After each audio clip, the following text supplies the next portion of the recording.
Daniel. O pessoal está entrando aí. Podemos dar início? O pessoal já está por aqui. Bom, pessoal, então vou iniciar.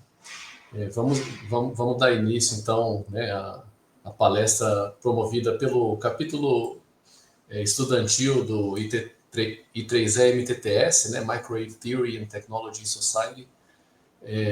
Nosso palestrante, ilustre palestrante do dia de hoje, é o professor Glauco Fongalan, tá, da University of Mount Union, nos Estados Unidos, em Ohio, né? Só para falar um pouquinho sobre o protocolo aqui que a gente vai adotar, né? A palestra tem uma duração de 1 hora. Vou fazer uma breve introdução aqui do professor, né? E a palestra em si vai durar 45 minutos e os 15 minutos finais ficam para perguntas. Então, nesse sentido, encorajamos a plateia aí a ir escrevendo no chat as perguntas que depois elas serão transmitidas, tá, para o professor ao final da explanação dele, né? Então, vou fazer uma breve introdução aqui do professor Glauco, né? O professor Glauco recebeu diplomas de... Opa, perdão, que deu uma encolhida aqui. Diploma de graduação, mestrado e mestrado em engenharia eletrônica pela Universidade Federal de Campina Grande, em 89 e 93, respectivamente. Doutorado em eletrônica pelo, perdoa a pronúncia aqui, Institut National Polytechnique de Toulouse, na França, em 99. Em 2015, o professor Glauco se tornou titular na UFCG, é o chefe do grupo de micro-ondas eletromagnetismo aplicado, LEMA. O professor Glauco é professor associado.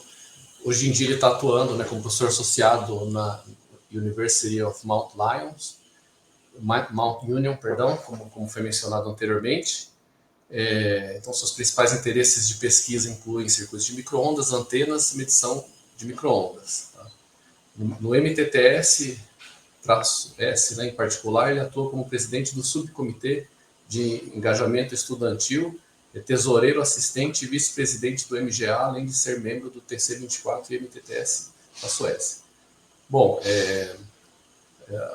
além disso, né, o professor Glauco aí possui mais de 56 publicações em periódicos indexados de relevância e tal.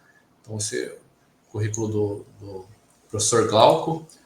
Como mencionei anteriormente, né, o protocolo vai ser esse de que nós vamos ter 45 minutos de explanação e no final a gente abre para perguntas, ok, pessoal? Então, obrigado pela atenção, obrigado, professor Glauco, né, pela presença aí.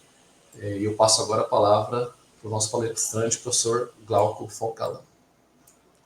Obrigado, então, Daniel, professor Daniel, pelo convite e pela introdução. A palestra de hoje vai ser basicamente uma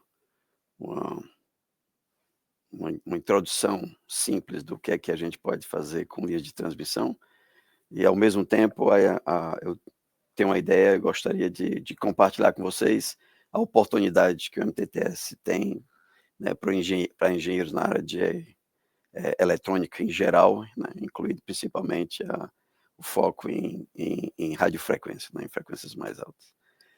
Eu vou compartilhar a minha tela, e aí, por favor, professor Daniel, se vocês não estiverem vendo a tela, você, por favor, me avise para saber se está tudo ok antes de eu começar.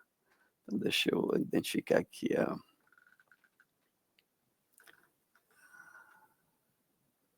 Share my screen. Windows. Por favor, Daniel, professor, você consegue ver a minha tela da minha apresentação? Foi para o canto inferior, mas ela ainda está uma tela negra aqui, né? Não estou vendo. Não está vindo? Não. Vamos ver se ele... Agora parece que está carregando. Carregou. Pronto, carregou. Ótimo. Agora tá carregando. Bom, então eu tenho uma segunda pergunta. Agora eu vou botar em modo apresentação. Me confirme que você continua enxergando a tela. A tela cheia.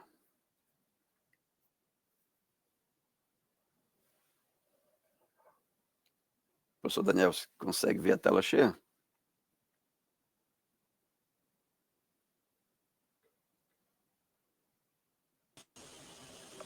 Oi, professor. Tá, me ouve? Perdão? Lhe ouço agora. Tá. Não, ainda só estou vendo o mouse e a tela ainda não está cheia. Mas está passando, Tá, você tá, consegue ver tá aparecendo o PowerPoint e o slide. Deixa eu ver. que passando. Passando o slide. Está mudando de slides? Não, também não. Está fixo no primeiro? Está fixo no primeiro. Então, acho que como a animação não vai funcionar, se você preferir, a gente pode usar o PDF mesmo que eu tinha. Bom, mas você consegue ver a apresentação? Agora sim. Acho que Bom, não tá carregando. então a gente vai ter que fazer sem animação, que parece que se incluir o formato de apresentação, o sistema parece que não permite fazer o compartilhamento dos slides. Bom, então vamos fazer dessa forma. Bom, então, pessoal, mais uma vez obrigado ao professor Geles, ao professor Daniel e ao capítulo estudantil de Brasília, do MTTS, por essa oportunidade e parabenizar pela iniciativa. Bom, a ideia, então, de hoje é falar um pouco sobre o potencial da linha de transmissão, né? Novamente a gente chama de linha de transmissão, mas varia desde uma simples conexão a um filtro, a filtros, né, de várias ordens. Então, antes de iniciar então, a apresentação em si, eu vou só mencionar mais ou menos o que é o tópico que a gente vai cobrir rapidamente, essa introdução que seria a introdução do MTTS, né, só para motivar ainda vocês, mais ainda que áreas que vocês tenham interesse ou que estão trabalhando atualmente, estão cobertas pelo MTTS, principalmente no Congresso Internacional, que é o IMS, que é o principal congresso da área. Bom, e um pouco sobre a linha de transmissão, estruturas planares, o assunto básico sobre circuito equivalente, e uns 2 exemplos sobre filtros que podem ser construídos usando essa linha de transmissão. A gente vai verificar que uns 2 ou 3 conceitos básicos é o suficiente para poder a gente desenvolver estruturas normalmente consideradas como complexas. Bom, então aqui é para a gente não esquecer do que é chamado hoje em dia de indústria 4.0, né? Então ela começou lá na manufatura, depois entrou com a industrialização, aí depois entrou a época da parte de robótica, muito, muito importante, e agora a gente está no que é chamado de indústria 4.0, que tudo que é feito a esse estágio agora tem que ser controlado via rádio, né? E agora esse controle mais inteligente ainda, então seria a adição das ferramentas hoje como se diz em inglês, hot topic, que são as tecnologias que permitem machine learning, inteligência artificial e assim por diante. Então, essa área, essa geração, né, está envolvida principalmente a parte de RF. Então, querendo ou não, a gente tem área para trabalhar em todos esses domínios. Então, na minha animação, teria basicamente esses pontos aqui que, normalmente, muitas pessoas pensam que estão desconectados à área de micro-ondas, né?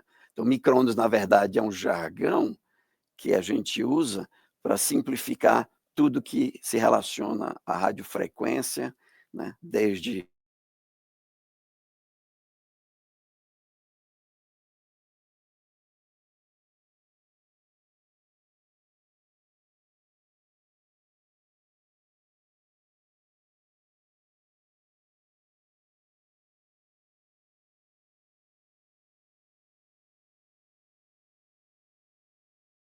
Hertz. Então, para não ter que explicar isso tudinho, a gente... pois bem, esses tópicos que vocês estão vendo aqui, quanto computing, astronomia, fotônica, cybersecurity, software definido por rádio, IoT, inteligência artificial, todos eles aqui, sem o uso de, vamos dizer, micro-ondas, sistema de RF, eles não seriam possíveis de serem executados. Pra vocês terem ideia, aqui do lado aqui, isso aqui é a estrutura do computador, do processador quântico da Google. Recentemente foi publicado o sucesso que eles obtiveram de 95% de acerto, tá certo? O processador é uma coisa bem pequenininha aqui, e toda essa maquinaria que está aqui, toda essa circuitaria que está aqui, basicamente são circuitos de RF, frequência de megahertz, de gigahertz, que é usado para poder manter o resfriamento do processador para que ele funcione dentro das características que a Google, de uma das técnicas que a Google usa, né, ou do que está disponível hoje em dia com a tecnologia que existe, né, para gerar o computador quântico. Existe, na verdade, duas outras tecnologias. Essa daqui é a que é usada pela Google. Então, todas essas áreas aqui, na verdade, se vocês trabalham com micro-ondas, né, como a gente mencionei aqui, vou usar esse jargão durante essa apresentação, vocês são capazes de trabalhar em qualquer uma dessas áreas.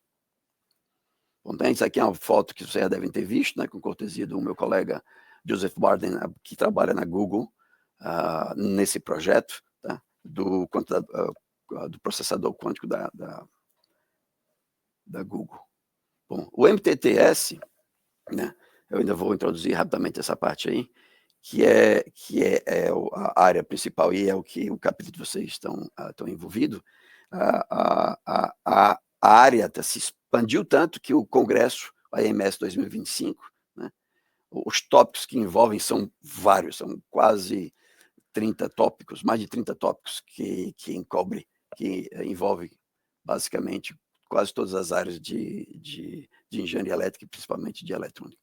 Eu não vou ler todos os detalhes, mas eu vou só me comentar rapidamente, né?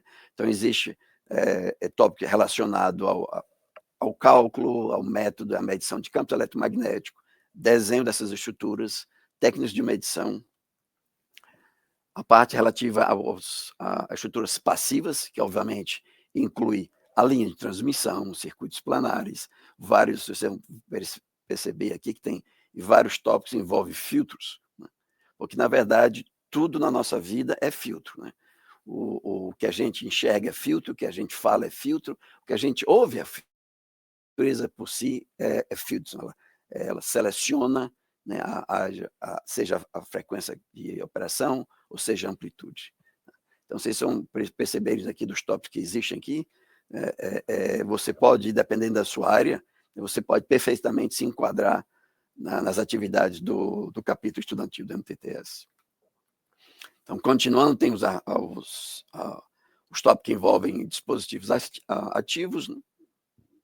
Alta potência, então, abaixo de 10 watts, acima de 10 watts. Em termos de sistemas, então você vai poder verificar aqui que a gente tem o PLL, tem o conversor ADC, DCA. Então, vocês podem perceber aqui que a aplicação é bastante vasta. Então, vocês podem participar de projetos e submeter artigos, por exemplo, e participar desse evento. Então, a lista é longa, né? Inclui antenas, RFD, sensores, né? A parte principalmente de radar. E ainda tem algumas sessões dedicadas às novas tecnologias e tendências. Como vocês podem perceber aqui, tem inteligência artificial, machine learning, MAIMON, tem a parte de comunicações relacionado com a computação quântica, com sistemas 5G. Então, tá tudo interligado, porque, na verdade, a gente trabalha num sistema que é complexo, né? Que envolve desde a parte de circuito em si, da parte de processamento da informação, da transmissão e a compatibilidade. Então, na verdade, esses tópicos, se vocês perceberem, incluem, com certeza, atividades que vocês têm interesse ou que trabalham. Bom, o I3E, só para resumir, então o I3E reconhece as pessoas que são membros, né, que realizam publicações, participam de atividades, seja na empresa seja na academia, tá? Eles reconhecem as pessoas que são bem-sucedidas, né? Então, isso é uma maneira de reconhecer o esforço e o trabalho. Além dessas atividades que vocês estão percebendo aqui, tem competição para estudante, né? Então, vocês podem perceber, isso não é simplesmente pessoas que, por exemplo, que têm um currículo gigantesco, né? Com pessoas que alguns de vocês já devem conhecer, o Balanes, o Rajmitra e várias outras pessoas, não precisa estar a esse nível, né? Então, no nível de graduação, vocês podem participar de competições, tá certo? E ganhar um prêmio. E aí vocês começam a interagir, começam a fazer uma rede de conexão com essas pessoas, né? E aí abrir muito mais ainda as portas das oportunidades que vocês têm. Bom, basicamente era isso que eu teria para a introdução do MTTS, tá certo? E aí a gente vai agora para o que eu acho que seria o tema do nosso trabalho, e o que para mim é bem motivante também. Bom, então, linha de transmissão. Então, aqui há várias, acho que todo mundo, se não lembra ou se não sabe ainda por quê, a variação do tipo de cabo está relacionado à potência, está relacionado à faixa de frequência, está relacionado à aplicação. Então, a conexão entre dois pontos, né, pode ser de várias formas, você pode encontrar isso por trás do seu teclado, no seu telefone, esses que abrem e fecham, né? Então, a variedade de conectores está relacionado a isso aí, como ele conecta, da forma que, a potência que é, o tipo de sinal. Lembre-se que transmissão de sinal não é a mesma coisa que transmissão de energia. Bom, aí um conceito básico que vocês devem saber, que é a relação entre comprimento de onda, tá certo? E o comprimento físico, que é o que a gente chama de comprimento elétrico. Tá? Então, se você tem uma estrutura que tem um comprimento elétrico de, por exemplo, 4 metros, né, e está trabalhando nessa frequência de 72 MHz, se a constante dielétrica relativa for 1, o comprimento de onda dentro desse material tem um comprimento de 4,2 metros. Esse é o comprimento de onda dentro desse material. Então, esse material aqui pode ser um circuito, pode ser um meio, pode ser uma parede, pode ser qualquer coisa. Então, as expressões que a gente usa aqui são as expressões clássicas aqui que vocês estão vendo aqui do lado. Agora, se a gente trocar esse material e colocar um outro material, com a constante dielétrica, por exemplo, 4, vocês vão perceber que o comprimento de onda do sinal dentro do material, ele diminui, cai pela metade, aqui a gente dobrou, ou quadruplicou a constante dielétrica, né? E o comprimento de onda do sinal caiu pela metade. Então, a frequência de operação do seu gerador é a mesma, mas dentro do material, o comprimento de onda é bem menor. O que quer dizer que isso mudou dentro do material, o comportamento do sinal é diferente, porque o comprimento de onda agora é outro. Então, essa simples demonstração aí mostra que o seu circuito, né, pode ser modelado ou construído de tal forma que o sinal dentro do seu circuito apresenta um comportamento diferente do que se esperaria no espaço livre. Bem, depois que passar do material, o sinal está usando novamente a constante dielétrica do espaço livre, obviamente volta às características iniciais. Mas isso é uma expressão simples e básica, né, e que permite a gente entender o que acontece dentro do material. Então, esse material pode ser natural, esse material pode ser artificial. Então, do ponto de vista de circuito, para poder a gente relacionar diretamente como isso acontece, né? Então, vocês já devem ter visto ou feito algum cálculo onde normalmente em cabo coaxial, por exemplo, a velocidade de propagação do sinal dentro do material, já que tem um dielétrico, né? Então, normalmente é a metade disso. Isso depende, obviamente, da estrutura do cabo. Em placas de circuito, né, ou em circuitos de material, né, da confecção desses circuitos integrados é diferente, esse tempo de propagação muda, tá certo? Então, tem um tempo de subida do sinal, tempo de descida do sinal, se é um sinal digital ou se é simplesmente um sinal de onda quadrada. Então, isso muda. Então, se vocês perceberem, em termos de circuito integrado, a velocidade de propagação do sinal não é a velocidade da luz, é 50% da velocidade da luz. Então, se troca um PCB, por exemplo, um FR4, essa velocidade de propagação é diferente. Então, e aí vai, cabo coaxial. Então, você mudando o material e mudando o circuito aonde ou pelo qual o sinal vai passar, você pode mudar essa característica do sinal. Então, você pode criar uma estrutura, né, simplesmente modificando tanto o seu circuito elétrico como o material. Isso vem, então, de encontro com um conceito um pouco avançado, mas você já deve ter visto, que é o atraso de grupo de sinais. Então, atraso de grupo de sinal, tá sendo normalmente atraso de grupo, tá? A gente trabalha com atraso de grupo positivo, quer dizer, que quando você coloca um sinal na entrada de um sistema ou de um circuito, ele vai levar um tempo a se propagar e vai sair do outro lado, com um atraso de tempo. Atraso de grupo, que na verdade a gente manda vários sinais, a gente não manda só um tom de frequência. Então, atraso de grupo negativo seria, ao invés de ser positivo, que é o que atrasa o sinal, no sentido de que o atraso é positivo, você está levando tempo para chegar do outro lado. Esse atraso de grupo negativo, esse conceito de atraso de grupo negativo, seria você criar um circuito de tal forma que o sinal compensaria esse atraso e a resposta, uma vez que ela está na entrada do circuito, ela automaticamente já seria duplicada ou representada já na saída, sem ter esse atraso. O atraso existe, né? O que acontece é que o sistema faz essa manipulação do sinal de forma que esse atraso seria minimizado. Vocês poderiam perguntar por que a gente gostaria disso? Para circuitos longos, né? Ou para circuitos onde você quer aumentar a velocidade de propagação ou de processamento de um computador, por exemplo. A gente usa cobre, a gente usa fio, né? Obviamente, o PCB, que é a placa do dielétrico. Então, isso atrasa. Quer dizer que a velocidade de propagação de um processador vai estar sempre condicionada a essa característica do material.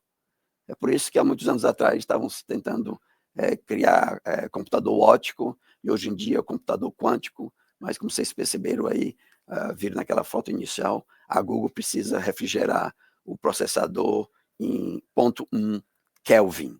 A gente manter essa temperatura não é simples, ou senão o computador ficaria com aquela dimensão que vocês viram lá. Então, a ideia, para você aumentar a velocidade, você teria que compensar ou remover esse atraso existente. A expressão básica do atraso de grupo é apresentada aqui do lado. Eu tinha uma animação para isso aqui, mas como a gente mencionei, a animação não vai funcionar. Mas vocês podem olhar aqui basicamente 3 domínios que existem em eletromagnetismo. That's why o contexto de micro-ondas ele é longo. Digamos assim, ele cobre vários tópicos. É a parte de elementos discretos, né? Você tem um componente que você coloca lá na placa de circuito. Então, a condição para que isso aconteça é que o comprimento de onda, né, a soma seja maior do que o comprimento de onda do espaço livre, o que quer dizer que o comprimento físico do seu material ele é muito menor do que o comprimento de onda. Isso é quando a gente considera que o elemento é concentrado. Por exemplo, um resistor que está operando num circuito na frequência de 60 Hz. O comprimento de onda de 60 Hz é 5 quilômetros. Então, esse comprimento de onda é extremamente menor. Se trabalhar em 1 kHz, o componente continua sendo muito menor. Então, qualquer componente onde o comprimento de onda físico é aproximadamente menor do que λ/10, a gente considera como sendo um elemento concentrado. Então, a gente dá um pulo aqui, vai para a ótica, onde agora o processo é o inverso, onde o comprimento físico da estrutura é muito maior do que o comprimento de onda. Você imagina aquelas antenas parabólicas para comunicação com satélite, ela é muito grande e a frequência de operação é 5 GHz, 10 GHz, 40 GHz. Então, o comprimento de onda é muito menor. Então, normalmente, quando a estrutura física, né, ela é da ordem de 10 vezes o comprimento de onda, a gente diz que ela está no domínio da ótica, e a gente pode usar técnicas usadas em ótica, uma técnica dos raios, ótica geométrica, para poder solucionar o problema. O que acontece é que entre esses dois extremos, é o que a gente chama de parâmetros distribuídos, o comprimento de onda nem é tão pequeno, nem é tão grande. É da ordem de grandeza do seu circuito. Tá? O que acontece é que nessas condições do corrente concentrado, você tem uma conexão entre 2 pontos, a tensão de entrada vai ser igual à tensão de saída, e a corrente de entrada vai ser igual à corrente de saída, porque o comprimento do circuito é muito menor do que o comprimento de onda. No entanto, quando chega nessa dimensão, ou a ordem de grandeza, a gente vai ver uma figura lá que apresenta melhor, esse circuito de 2 fios, ele tem que ser representado por componentes elétricos que permitem a gente interpretar o fenômeno físico da onda eletromagnética passando por esses 2 fios. E acreditem em mim ou não, né, esse é um circuito elétrico básico, tá certo? Não necessariamente tem que ser esse, tem outras configurações que representam as características do sinal atravessando um fio. O fio elétrico tem resistência, devido à corrente existe um campo magnético, então existe uma indutância, está aqui a indutância, em série. O outro fio também existe a mesma característica, mas a gente simplifica e coloca apenas no de cima, tá certo? Aqui seria o fio de baixo. E quando você aproxima 2 fios, né, existe a capacitância entre eles e a condutância devido à perda existente no material. Bom, então, conclusão, esse é um circuito equivalente que representa esse comportamento físico de 2 fios. Bom, resumindo o que eu mencionei, está aqui sobre em relação ao comprimento de onda, parâmetros concentrados, o comprimento é muito grande, a fase do sinal praticamente não muda. A laranja, a cor laranja aqui, ou amarela, né, é da ordem de grandeza. Vocês percebem aqui que o sinal entra aqui, troca de fase, vai 90, e aqui chega a 180. 180 já é diferente. A amplitude do sinal já mudou, né? É o inverso. E com frequência muito mais alta, a fase do sinal muda constantemente. Né? Então, a mudança da característica entre a entrada e a saída do sinal. Tudo bem? Bom, então esse é o conceito básico. Aqui é um exemplo que eu fiz há muitos anos atrás com um aluno de mestrado. Né? A gente fez a simulação do circuito bem básico, tem a fonte de tensão de entrada, a impedância de entrada da fonte, 2 fios, né? A ligação entre 2 fios básica, e uma resistência. Simplesmente aqui os parâmetros apresentados aqui na parte de cima. E aqui é o circuito equivalente, né, do que seria isso aqui. Então, existe 2 tipos de simulação. Uma, onde esse fio simplesmente tem impedância zero e não tem atraso de fase, não tem mudança de amplitude. E aqui um circuito, né, que representa o circuito equivalente dessa linha, né, de forma bem simples. Isso aqui vocês já devem reconhecer que isso aqui é um filtro. Então, o que acontece é, por exemplo, em termos de amplitude, aonde o eixo X aqui representa o comprimento elétrico, como eu mencionei, relação entre o comprimento físico e o comprimento de onda. Tá? Em frequências, essa relação for muito pequena, quer dizer que o comprimento físico da estrutura é muito pequeno, comparado ao comprimento de onda. Então, dessa ordem de grandeza, as duas técnicas, ou os dois usando a Ohm's Law, a lei de Kirchhoff, ou a lei de Ohm, aqui, e usando o circuito equivalente, a resposta é exatamente a mesma. Mas quando a dimensão física da linha começa a crescer, você percebe que a amplitude já aumenta, tá certo? Ela muda, e aí no parâmetro concentrado simplesmente não passa nada. E no parâmetro distribuído, que é o que representa, tá certo? A amplitude altera e, na verdade, ela não decai. O mesmo acontece com a fase. Então, nas primeiras dimensões, quando o circuito é muito grande, a fase não altera, tá certo? E aí, quando no circuito que representa o comprimento elétrico, vocês percebem que a fase mudou drasticamente e aumenta mais ainda a frequência com mais a severidade, tá certo? Então, a gente percebe a diferença em termos de comprimento. E vocês percebem ainda mais um detalhe, que a amplitude passa a mudar mais rápido que a fase. Ela começa a ser alterada já aqui no início. Então, dependendo da sua aplicação, tá certo? Esse modelo, usando a lei de Ohm, não funciona. Quando funcionar, você deve usar, não tem por que não usar. Não precisa usar a equação de Maxwell. A lei de Ohm funciona perfeitamente. O aumento da frequência, ou a proporcionalidade entre o comprimento elétrico e o comprimento físico, né, exige que você crie um modelo mais realista da sua estrutura. Bom, então, aqui são uns exemplos de diferentes linhas de transmissão, obviamente está relacionado à potência, está relacionado se você tem interesse de que a estrutura seja compacta, né, que é colocada dentro de um computador, tá certo? Como a gente mencionou, então depende da aplicação, da potência, né? As estruturas mudam. Todas as estruturas são basicamente linhas de transmissão, mas como a gente viu, o circuito equivalente de uma linha de transmissão pode ser representado por um filtro, então a gente pode usar a linha de transmissão para criar filtros. Então, são diferentes estruturas, vocês já devem ter ouvido falar, o Substrate Integrated Waveguide, que é esse aqui, que uma modificação ou uma alteração foi retirar o dielétrico e colocar o ar dentro. Então, existe diferente com dielétrico, sem dielétrico. Então, essas variações de estruturas para representar linhas de transmissão. eu não mencionei, porque eu passei diretamente para o termo linha de transmissão, mas existe a diferença entre conexão e linha de transmissão. Então, quando a gente menciona linha de transmissão, é quando essa frequência chega ao ponto de que o comprimento elétrico é da ordem de grandeza ou menor do que o comprimento de onda. Então, a gente está falando de linha de transmissão, já mencionando que o circuito equivalente da conexão deve ser representada pelo circuito elétrico. Pois está aqui várias estruturas, como eu mencionei, depende da aplicação, depende da potência que vocês estão usando. Então, existe uma variedade, né, gigantesca, e essas configurações mudam em termos do tipo de conexão que você precisa. Então, não necessariamente tem que se usar sempre uma microstrip. Depende da aplicação. E muitas vezes você precisa da transição entre essas estruturas. Então, a gente vai focar um pouco na parte de microfita.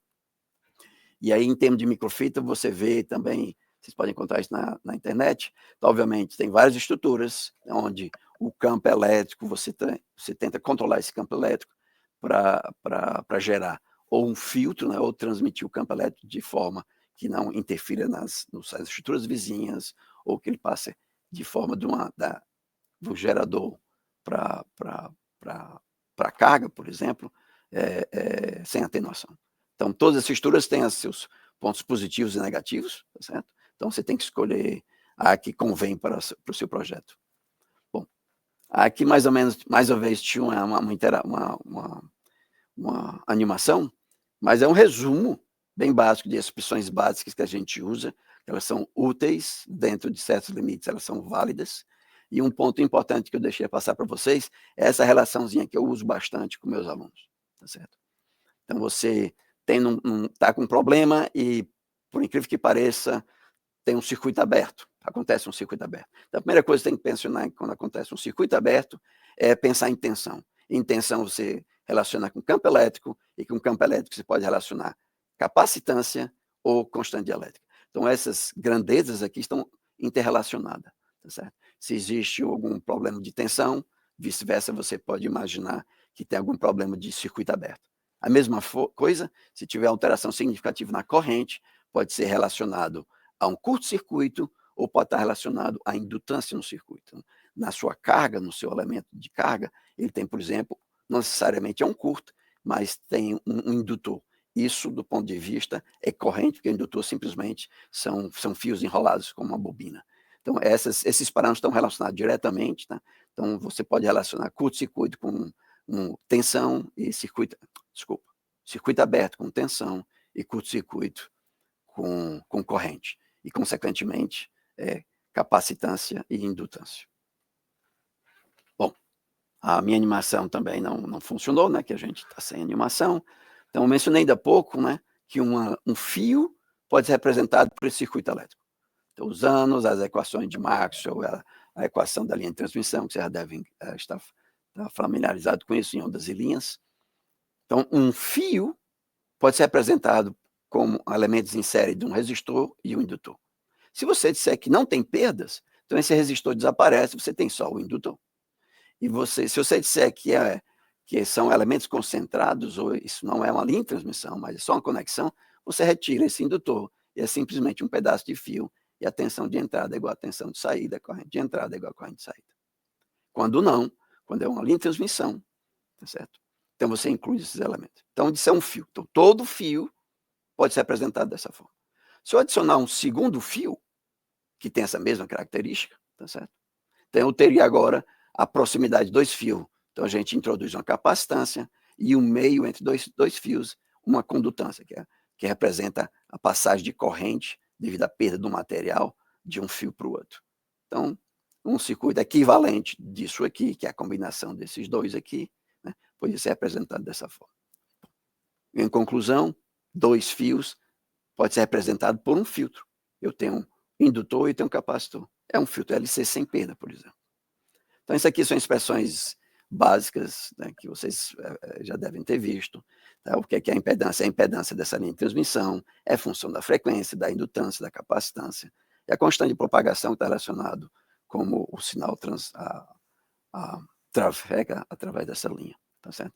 Esse a gente não vai entrar em detalhes, mas para vocês perceberem principalmente que os parâmetros importantes nessa linha de transmissão, basicamente, é a indutância e a capacitância.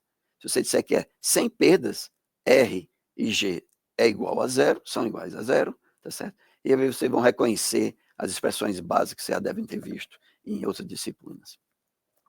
Pois bem, concluindo aquilo que a gente viu, tem o seu gerador, tem uma linha de transmissão, isso tem a carga. A carga, vocês podem imaginar isso aqui como qualquer que seja o circuito, o seu computador, a sua linha de transmissão, a comunicação entre o seu computador e a sua impressora, entre o sistema de informática da universidade, todo o cabo que é uso coaxial, ou aquele RJ45, até o seu computador.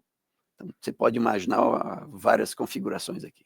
Em conclusão, uma expressão que informa a gente a impedância vista pelo gerador, né, para esse circuito aqui, linha de transmissão em carga, é dado por essa expressão aqui. Pode ser estranha ou complicado, mas basicamente a gente trabalha com senos e cossenos, no final das contas você tem senos e cossenos aqui.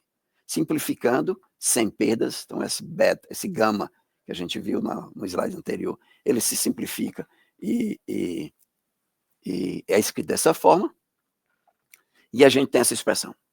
Bom, concluindo essa expressão, a gente tem os casos tradicionais e básicos importantes.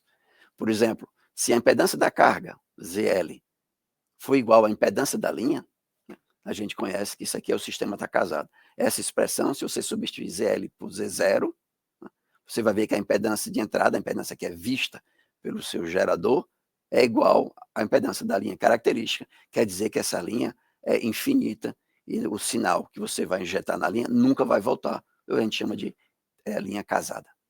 Pois bem, nós vamos tirar essa carga e colocar um curto-circuito. Então, ZL igual a zero. Quando você colocar zero igual a zero aqui, zero igual a zero aqui, esse Z0 corta com esse Z0, a gente vai ter Z0 vezes o tangente, ou melhor, usando essa expressão, Z0, né, J tangente. É o que a gente tem aqui. Bom, se você colocar um curto-circuito para altas frequências ou a linha de transmissão, na verdade isso não é zero. O que é visto aqui não é uma impedância zero. O que é visto é uma impedância J alguma coisa. E se vocês se lembrarem da impedância de um indutor, é J ômega L. Consequentemente, se tiver um curto-circuito em altas frequências, o que a sua fonte vê é uma impedância indutiva. Bom, continuando, a gente vai ter um capacitor, a gente pode mudar a impedância usando esse comprimento físico aqui, e a gente pode transferir a impedância daqui para cá, para esse ponto, desse ponto, que é o que a gente chama a impedância de transferência, ou um transformador, que é o que vocês conhecem essa expressão de forma invertida, que é Z0 igual a raiz quadrada de Zin vezes ZL, tá certo? Que aí você faz a inversão, ou você calcula a impedância da linha, baseado na impedância do seu gerador, na impedância da linha. São expressões básicas relacionadas simplesmente com a linha de transmissão. Bom, eu não vou entrar em mais detalhes, mas se vocês quiserem fazer perguntas sobre isso, eu posso ajudar.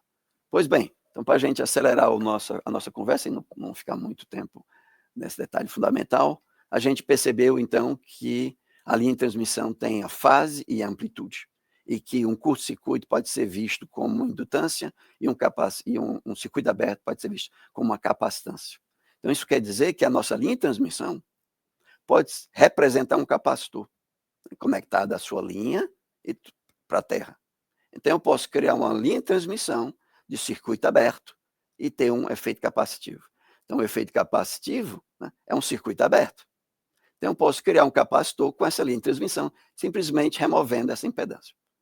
A mesma coisa a gente pode fazer com o indutor, né, e aí a gente pode criar então componentes discretos, indutância, capacitância, né, simplesmente manipulando o comprimento elétrico da linha. Bom, isso aqui vocês já devem ter visto, senão existem dois teoremas bastante úteis, né? Obviamente eles são úteis no sentido de dar um V0 no seu projeto, tá certo? É uma relação que permite a gente calcular, né, o comprimento da linha para você obter essa impedância ou essa indutância que você deseja. Então, vamos supor que aqui você tem um indutor, Você desenhou um circuito, criou um indutor, e aí agora você quer fazer você quer construir o seu circuito, né, num circuito planar. Então você precisa de linha de transmissão. Então essa expressão, Richard's Transformation, ele permite você a fazer a compensação, né, ou a consideração do que o efeito indutivo pode ser representado por uma linha de transmissão com curto-circuito. O mesmo para a capacitância. Então, você tem o seu circuito que você fez lá, com um certo filtro lá, com um valor específico de capacitância e indutância. Então, essa técnica permite você substituir esse indutor por esse par de linha de transmissão, que representa essa indutância. Esse pedaço de linha de transmissão, esse tronco de linha, por essa capacitância, e esse outro trecho aqui. Só que se você for usar em linha de transmissão, essa estrutura aqui, fica difícil a gente manter esses dois fios separados no ar. Então, existe Kuroda Identity, que permite a gente, a partir daqui, transformar em estruturas planares, tá certo? Essa configuração. Ou seja, você consegue passar de um circuito concentrado para um circuito planar com essa configuração aqui. Então, essa estrutura vem em termos do comprimento físico, né? a espessura da linha, que introduz a impedância, e, por final das contas, esse trecho aqui é equivalente a isso aqui, que é equivalente a isso aqui. Então, você saiu do seu desenho inicial de circuito elétrico de um filtro e transformou em estrutura planar. Então, há outras configurações mais variadas, né, são baseadas basicamente nisso aí. Bom, novamente, essa estrutura pode se tornar grande, dependendo do comprimento de onda, e você pode usar outras técnicas, né, para minimizar isso aí. Bom, esse aqui é um exemplo que eu gosto, porque a carta de Smith, muitos pensam que ainda ela até é obsoleta, que não é utilizada, mas ela é extremamente importante, tanto do pessoal de eletrônica, com elementos ativos, como elementos passivos. Então, essa carta simplesmente, né, plota aqui todas as possíveis impedâncias. Impedância com a impedância infinita, curto-circuito, impedância puramente indutiva, impedância puramente capacitiva, e aqui no meio tudo que vocês quiserem. E no centro, a impedância puramente resistiva e casada com a linha de transmissão. Normalmente a gente usa 50 ohms, então esse ponto no centro aqui quer dizer que a sua impedância é 50 ohms. Então, um exemplo bem rápido aqui, vamos supor que você quer o seu circuito, a sua carga, o seu ZL que a gente mencionou ainda há pouco. Na verdade, ele tem essa impedância de entrada, que é isso aqui, do circuito, que é equivalente a um capacitor e um indutor, e um resistor. Então, está aqui, normalizado para 50 ohms, esse valor aqui fica 0,9, basta multiplicar 0,9 vezes 50, e você vai ver que a impedância aqui é 45 ohms, e assim por diante. Então, você tem um capacitor, menos J, alguma coisa, e um indutor, e um resistor. Então, essa aqui é a impedância nesse ponto aqui, nessa bolinha. Você quer casar isso aqui com 50 ohms, que é o seu gerador, o seu osciloscópio, o seu VNA, ele é 50 ohms. Então, você não pode simplesmente pegar o cabo e conectar aqui, que você vai ter um descasamento, e se você aumentar a potência, esse sinal vai retornar e provavelmente pode queimar o seu circuito, o seu gerador. Bom, a frequência está mencionada, que você quer construir um circuito para casar o seu amplificador de potência, a potência máxima que ele suporta, a frequência de operação, e aí você definiu que vai usar 3 estágios, por exemplo, de casamento de impedância. Então, a gente determina a frequência de operação usando a métrica geométrica, né? O fator de qualidade é simples, que é a frequência central dividida pela largura de banda do sinal. Então, isso aqui é o fator de qualidade para essa configuração básica. Então, nesse tipo de estrutura, se usando 3 seções de casamento, tá? Existe uma relaçãozinha em termos de impedância, né? Para usar como referência. Tá certo? Cada trecho desse, por exemplo, para você minimizar, a relação de impedância entre eles estaria relacionada aqui. Então, você percebe aqui tem R1, R2 e R3. Seria a impedância de entrada de cada trecho. Então, aqui R3 é a impedância de entrada desse trecho, considerando o seu circuito. R2 é a impedância de entrada aqui, considerando todo esse circuito. E aqui R1, que é o que é visto, considerando todo esse circuito. Então, essa relaçãozinha aqui permite a gente fazer uma aproximação dos valores que você deseja. Se vocês fizerem essa relação depois, você perceber que o valor não é exatamente igual, mas é próximo. Bom, voltando aqui para essa carta de Smith, então esse valor de impedância aqui é esse ponto bem aqui. A parte de baixo da carta, que representa o capacitor, e a parte da impedância está aqui. Então você não pode simplesmente ir direto, você tem que seguir essas curvas, tá certo?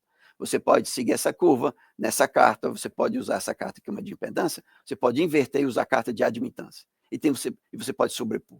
É por isso que esses caminhos que vocês estão percebendo aqui em azul, na verdade, é a mudança de impedância de cada elemento. Eu estou aqui, aí eu passo para o indutor, então quer dizer que eu saio de um ponto e fui para o outro. Aí no próximo tem um capacitor em paralelo, então eu uso a impedância, a carta de Smith para admitância. E aí depois eu troco de ponto. Cada ponto desse aqui é um ponto que você muda na carta. Até chegar, você estava nesse ponto, até chegar no ponto central, que quer dizer que o seu gerador, ainda que você tenha todos esses elementos, o que ele está vendo é uma impedância de 50 ohms. Então, tudo que ele manda, já que está casado, vai ser transmitido para cá. E o que ele vai absorver, obviamente, é a impedância ou é a potência que ele tem em termos da impedância interna. Um elemento similar com isso daqui é essa outra estrutura, que nesse caso aqui a gente não vai mais detalhar esse ponto, mas como a gente viu, a gente pode representar o circuito de indutor e capacitor, né, usando linha de transmissão. Então, isso aqui é uma representação do circuito anterior, tá certo? Com outras configurações, outros detalhes mudados aqui, mas usando linha de transmissão.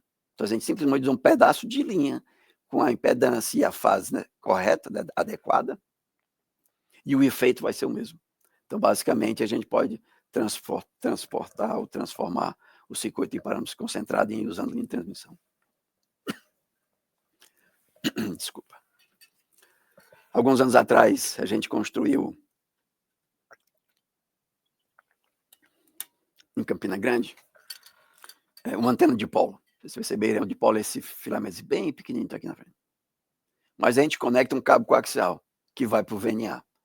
Então, o dipolo é 75 ohms e a carga é 50 ohms. Então, você pode conectar, mas você vai ter perda, o casamento não vai ser adequado. Então, simplesmente, a gente usou um circuito aqui, onde a gente faz a transição entre a estrutura coplanar, usando, como vocês já perceberam, aumentando a impedância, a largura da fita, você muda a impedância. Essa fendazinha aqui se chama um toco radial, tá certo? Então, a gente conseguiu fazer essa adaptação, e esse pequeno dipolo aqui, que a gente conseguiu obter uma largura de banda de 140 mega, tá certo? E um casamento de menos 40 dB. Então, vocês procurarem na literatura, isso aí é um resultado excelente. Então, a gente criou vários protótipos dessa estrutura e acredito que ainda existe em Campina Grande. Bom, isso aqui eu vou só mostrar um pouco da complexidade, né? O pessoal que trabalha em microeletrônica, tá certo? Então, esses circuitos são parâmetros concentrados, né, como a gente percebeu, mas parâmetro concentrado, se aumentar a frequência, tem a conexão. A conexão é a linha de transmissão. Então, quer dizer que eles têm que representar essa linha de transmissão por indutores e capacitores. A opção que você tem é fazer o circuito levando em consideração ou simplesmente trocar esses componentes por linhas, estruturas planares, tá certo? É onde começa, né, a parte de embedding elementos passivos e você consegue compactar ainda mais os componentes, né? E isso se faz em camadas, por exemplo. E aí toda a estrutura que a gente já viu aqui, aquele toco radial que eu mencionei, tá certo? Isso aqui é uma alimentação para antenas. Todos esses comportamentos, essas curvas, tá certo? Tem uma razão de ser, haja espaço, haja espessura para aumentar a impedância, haja comprimento para garantir a fase, ou mesmo para garantir um atraso de fase, se você deseja. Então, aqui simplesmente, na forma cortesia de um colega, e mostra como o processo de conexão, por exemplo, fazer a conexão da parte superior da placa com a parte inferior da placa, né, usando via, que, novamente, uma via de conexão é uma linha de transmissão. Bom, então aqui outros circuitos mais complexos, semelhança àquele da antena de polo que a gente fez. Se vocês perceberem, isso aqui parece complicado, mas nada mais é do que esse circuito que a gente viu, tá certo? E aí a gente consegue incluir uma via, que é uma conexão entre a parte superior da placa e a parte inferior, a gente consegue introduzir um indutor, tá certo? Ou equivalente a um indutor, né, em paralelo. E isso pode ser representado por essa linha, por essa via, ou no circuito equivalente, tá certo? Representado pelo indutor conectado em paralelo. A mesma coisa você pode fazer com capacitor em série. Como é que eu coloco um capacitor em série? É aqueles fingers que vocês já devem ter visto, né?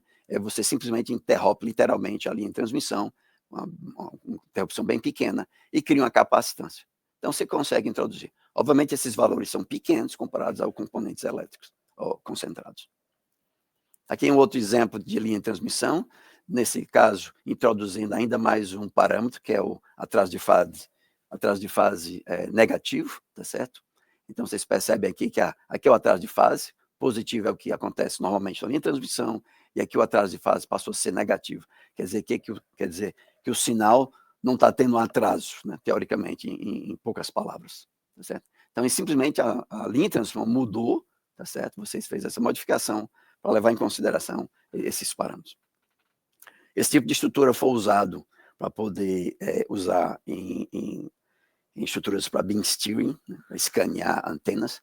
Normalmente, o que acontece quando você escaneia usando várias técnicas, normalmente o que acontece, você faz a variação do diagrama, né, mas, na verdade, o diagrama de radiação, pelo fato de que você está direcionando o seu feixe próximo ao 90 graus da sua estrutura, né, existe um acoplamento entre o seu circuito e a direção de propagação. Então, o diagrama de radiação, ele deforma, na verdade.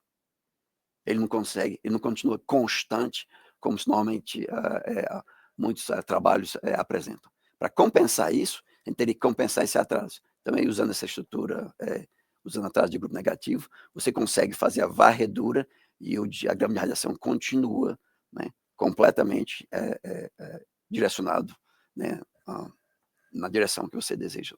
Em quantos graus você consegue steering the beam. Então, isso é uma estrutura, basicamente, né, baseada em atraso de fase negativo. Isso aqui são estruturas simples que a gente fez para validar, tá certo? É bem simples. Vocês percebem aqui essa estrutura aqui em U, é o seu circuito, tá certo? E a gente acoplou essa estrutura, um resistor aqui em preto, um capacitor, que é essa parte aqui, e o indutor. Onde é que está o indutor? O indutor está nessas pontinhas que estão aqui, que são vias, né, conectado com o plano de massa. Então, a gente introduziu aí um capacitor, o resistor pode ser um componente discreto, e o indutor. Então, fazendo isso, a gente consegue mudar o atraso de fase. Então, há regiões em que o atraso de fase fica próximo de negativo, assim, próximo de zero. Então, a gente não tem que fazer ele ficar negativo. Eu posso simplesmente cancelar o atraso de fase. Dessa forma, não tem atraso. Tá certo?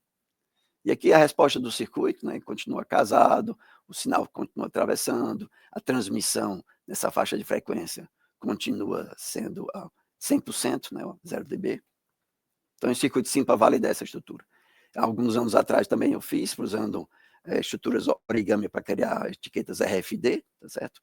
Quando a gente dobra essa estrutura, né, a gente dobra a estrutura, então acoplamento entre os dois lados, tá certo? Criou esse atraso negativo. E a gente pode, aumentando o número de linhas, né, criar múltiplas ressonâncias com diferentes atrasos de grupo, que está relacionada a um bit. Né? Cada um relaciona a um bit. Então, eu posso transmitir vários bits nessa estrutura. Só eu vou acelerar um pouquinho, porque eu acho que a gente começou um pouco atrasado, mas aqui a gente também posso terminar.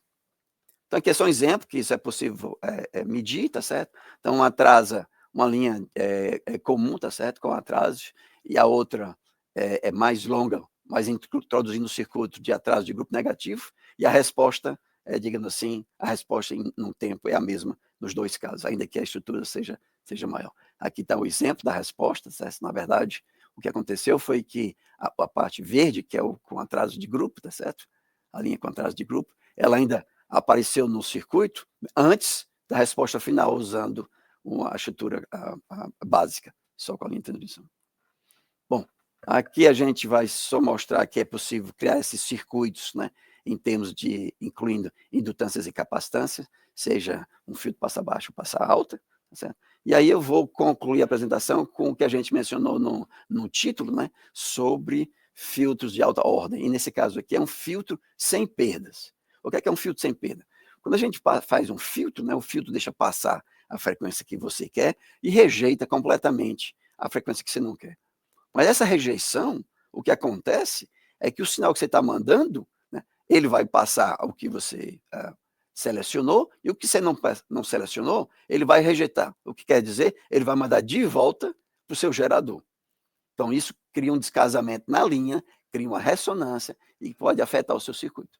Então, o circuito, um filtro sem reflexão, o que é refletido de volta, né, é praticamente zero. Ele deixa passar, no caso, passa a banda, a frequência que você deseja, e ele faz de forma, construído de forma que você, na faixa de rejeição, o sistema é adaptado, é casado, ou seja, não tem retorno.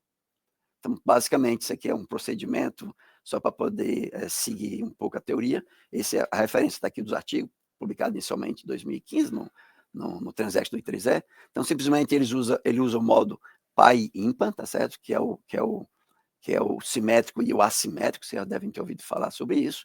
Então, ele faz o circuito assimétrico, faz uma representação em linha de transmissão, tá certo? E depois, no final das contas, otimiza usando aquele princípio que eu mencionei para vocês, o Richards Transformation e o Kuroda Identity. E constrói um circuito, tá certo? Com linha de transmissão. Então, isso aqui é um circuito bem mais complicado, usando componentes discretos, né, para poder validar. Nessa estrutura aqui existe o parâmetro negativo, quer dizer que introduziu um atraso de fase negativo. Então, ele tem que compensar se ele não quiser alterar o atraso de fase. Tá certo? Então, em todo esse circuito, pode perfeitamente ser representado com linhas de transmissão, sem basicamente usar nenhum elemento ativo, simplesmente dizendo trecho de linha com a fase apropriada. E aqui é um exemplo que eu adicionei aqui só para poder confirmar que vocês entenderam claramente. Isso aqui é um filtro passa-baixa, tá certo? Aqui é a resposta do S21, que é a transmissão, né? E aqui, então, nessa faixa o sinal passa, tá certo? Frequência, então passa abaixo, o sinal passa, e sem ou com, na linha pontilhada é sem essa estrutura, tá certo? E a linha contínua é com o circuito sem reflexão. Vocês percebem que na faixa de frequência de rejeição, sem essa estrutura, a rejeição é da ordem de menos 15 dB, que em alguns sistemas considera como aceitável, tá certo? Mas usando essa estrutura, a rejeição é de mais de menos 30 dB. Então, praticamente, você não tem retorno, né, em nenhuma outra frequência. Tá certo? Bom, pessoal, esse artigo também foi publicado em 2023, foi recente. Tá certo? E aqui eu paro para poder a gente sobrar um tempo para poder a gente fazer perguntas, e eu fico à disposição de vocês, e mais uma vez agradeço pelo convite. Ok, muitíssimo obrigado, professor Glauco. Muito gratos pela apresentação aqui. Vamos passar então, pessoal, para a parte das perguntas, né? Nós temos algumas perguntas aqui no chat. Deixa eu ver, o Rogério comentou que eu poderia talvez torná-las visíveis, mas eu não sei se isso... Bom, eu vou ler. Pode, tá? se quiser. Tá, eu vou ler, acho que é mais fácil. Então, Gabriel Mendonça... Essa velocidade de grupo negativa não violaria a causalidade? Essa é a pergunta? Perfeito. A velocidade de grupo negativa, na verdade, ela não está atrasando o seu sinal. A velocidade de grupo negativa, na equação matemática, a gente introduziu um menos, porque a velocidade de grupo negativo, na verdade, ela é uma função decrescente, e quando a gente pega a derivada de uma função decrescente, ela é negativa. Então, se essa função passar a ser crescente, né, a derivada fica positiva. Então, ela não quebra o princípio da causalidade, porque, na verdade, a gente não está predizendo o que vai acontecer. Uma vez que o sinal entra, a gente automaticamente transfere, né, porque o circuito percebe isso e compensa na saída. Então, na verdade, você não está predizendo o que vai acontecer na saída. Quebrar o princípio da causalidade é se você estava predizendo, antes de colocar a entrada do sinal, você já está dizendo o que, é que vai ter na saída. É como se a gente tivesse uma bola de cristal. Então, isso não acontece. Então, tem que ter o sinal de entrada, o circuito recebe, né, e a característica física do circuito interpreta como aquele nível de sinal, né, na simetria, já na saída do sinal. Ok, excelente. A segunda pergunta é, no mundo real, onde pode ser aplicado seria atraso de grupo negativo, né? O atraso de grupo negativo. Perfeito. Acho que 1 ou 2 anos atrás, por que pareça, eu estava numa conferência e o pessoal da Intel, tá certo? Eles estavam tentando arranjar um método para poder acelerar o processador. Como eu mencionei ainda há pouco em microeletrônica, foi por isso que eu encontrei aí. Então, o nosso computador tem um limite de velocidade por causa do fio, a gente usa fio elétrico. Então, o atraso de grupo existe lá, não tem como correr. Você conecta, por exemplo, como eu mencionei, o sistema de informática da UNB, para mandar a internet, a intranet para o seu computador, ele vai ter que passar pelo cabo. Isso vai demorar, isso atrasa. Então, para diminuir isso, é como se então tivesse o cabo. Se a gente pudesse teletransportar o sinal do gerador à carga. É o que o quanto computing está tentando fazer, é o que a fibra ótica acelera, porque vai virar a velocidade da luz. Tá certo? Então, as aplicações são vastas, incluindo, como eu mencionei, a Intel tem interesse de fazer esse tipo de circuito, que assim aumenta a velocidade de processamento da estrutura. Então, qualquer estrutura onde você queira compensar, né, ou quer não reduzir o atraso, ela se aplica. Excelente. Eu vou tomar liberdade aqui, professor, aproveitar que o tema aqui de atraso de grupo, fazer uma pergunta minha, tá?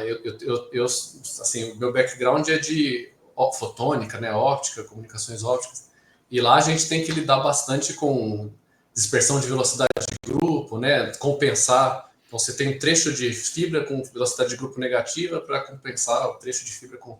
Porque, enfim, a dispersão acaba distorcendo o sinal, ampliando a largura de pulso e tudo mais.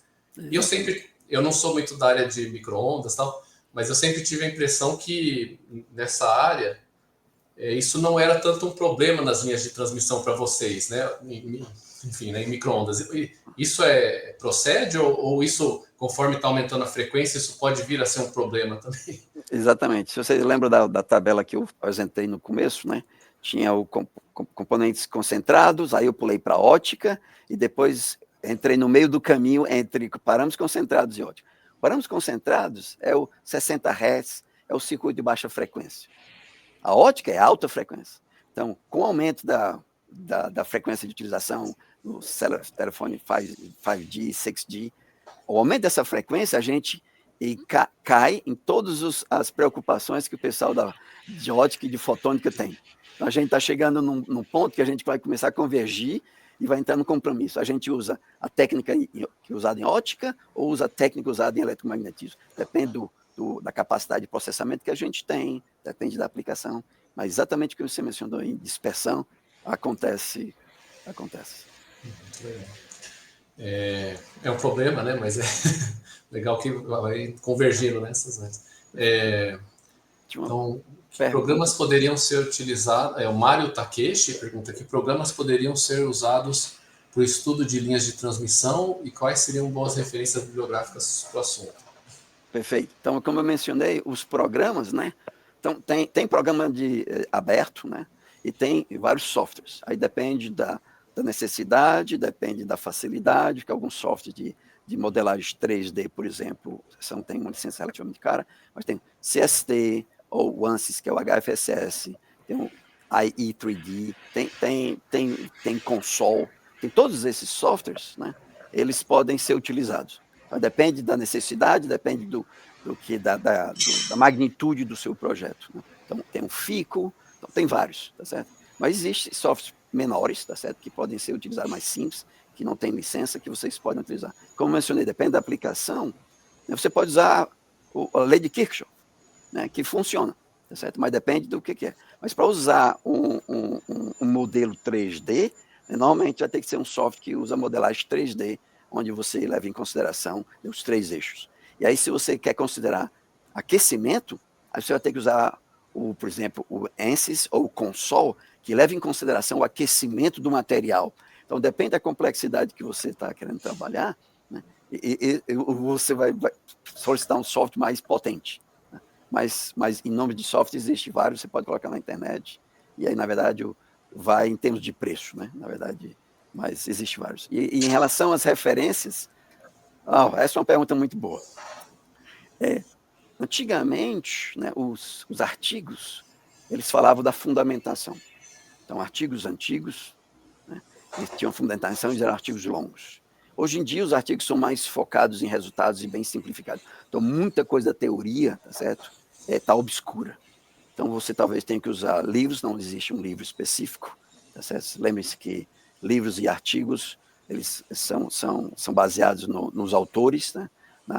Nos resultados dos autores. Então, eu aconselho sempre usar mais de um livro e todos os artigos que você tiver disponibilidade. Por quê? Porque o artigo, às vezes, não passa todas as informações. Um resultado pode ser um resultado específico. Então, para você ter certeza se isso, digamos assim, que funciona, se você quiser reproduzir, né, é melhor verificar mais de um artigo. Mas a fundamentação, né, bons livros, né, devem constar. Então, existem vários. Eu, na verdade, eu tenho praticamente, então, que aparece um livro novo e é um autor que eu relativamente conheço, eu tento dar uma lida rapidamente. Se é um livro que tem uma fundamentação sólida ou que tem um acréscimo, né, em configurações, eu adquiro o livro. Tá? Mas vocês não precisam fazer isso aí, existem vários livros na internet. Então, a bibliografia é muito extensa, não teriam uma específica.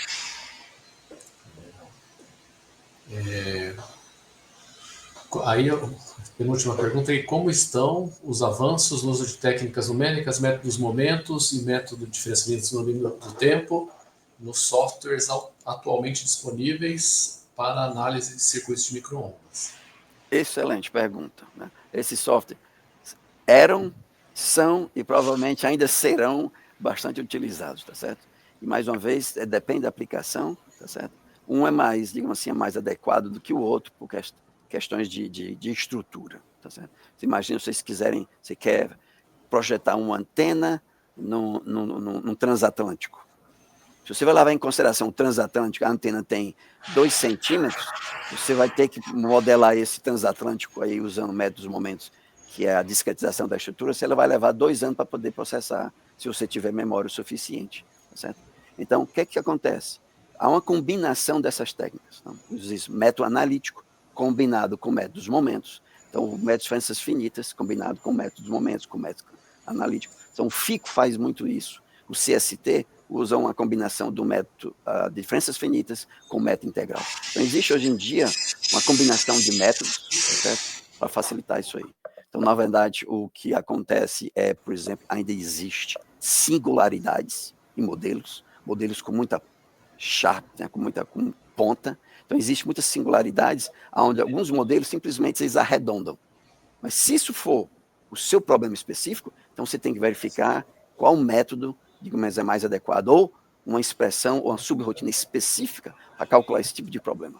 Na verdade, os softwares comerciais, eles são desenvolvidos para lhe entregar uma resposta. Se você colocar uma informação errada, ele calcula e dá o que conseguiu. Ele não vai dizer para mim, olha, você entrou com os dados errados. Não, ele vai rodar e vai lhe dar um resultado. Então, na verdade, é importante que você entenda a fundamentação do método, qual é a limitação do método e se ele se aplica para você. Não é que você tem que usar sempre o método dos momentos, ou tem que usar sempre o FDTDI, ou específico método. Cada método tem uma especificidade. E aí inclui também se é no domínio da frequência ou se é no domínio do tempo. Ok, então passamos para a última, né, pergunta. Ele está pedindo para Gustavo Teixeira, né, discutir um pouquinho aí sobre o problema de filtro com reversão. Deixa eu me lembrar em português o que seria com reversão. Seria sem reflexão essa reversão? Eu também não desconheço. Gustavo, eu Talvez. não lembro em português ou em inglês qual que seria com reversão, mas se for relacionado ao de sem reflexão, né, o que mencionaria seria você tem um filtro, passa aquela faixa de frequência. O que acontece é que quando a gente manda um sinal, um telefone, por exemplo, você tem a largura de banda do seu telefone, da sua de voz, mas o sinal que é transmitido não é só nessa largura de banda, né? Na verdade, a gente corta a nossa voz, né, em 4 kHz e tenta mandar isso aí. Mas o espectro, dependendo do filtro, né, ele não passa só os 4 kHz. Porque normalmente o filtro é passivo, ainda que você use um filtro ativo, que seja elíptico, Butterworth ou Chebyshev, ele não passa, né, dá um corte ríspido ou rígido na banda de frequência. Ele deixa uma frequência acima passar. Então, essa frequência que está passando a mais, tá certo? Ela vai sofrer reflexão no seu sistema e vai se sobrepor com os demais. Então, isso aí afeta o transmissor. Tá certo? A mesma coisa na recepção. Tá? Se você recebe, esse sinal manda de volta. Então, isso fica no sistema que pode aquecer, dependendo da potência, né? Ou pode simplesmente causar uma ressonância e usar um zumbido, como aqueles tom, né? de ressonância, que é aqueles apitos. Não sei se consegui, ou se o Gustavo teve tempo de corrigir, se com reversão seria sem reflexão. Sem reflexão, né? Acho que ele não corrigiu aqui no final, mas acho que ficou. Foi apresentado o filtro reflection, exatamente isso. Perfeito. Então, espero que eu tenha respondido. Mas, de qualquer forma, vocês têm o meu e-mail, o professor Daniel também tem o meu e-mail, o professor Gélis, então vocês podem entrar em contato comigo se vocês quiserem mais informação. Perfeito, excelente. Foi esclarecido aqui. Bom, pessoal, então, acho que eu gostaria de agradecer novamente, né? Nós estamos finalizando o nosso tempo aqui, professor Glauco, pela apresentação, muito interessante. Agradecer também aos membros da plateia, né?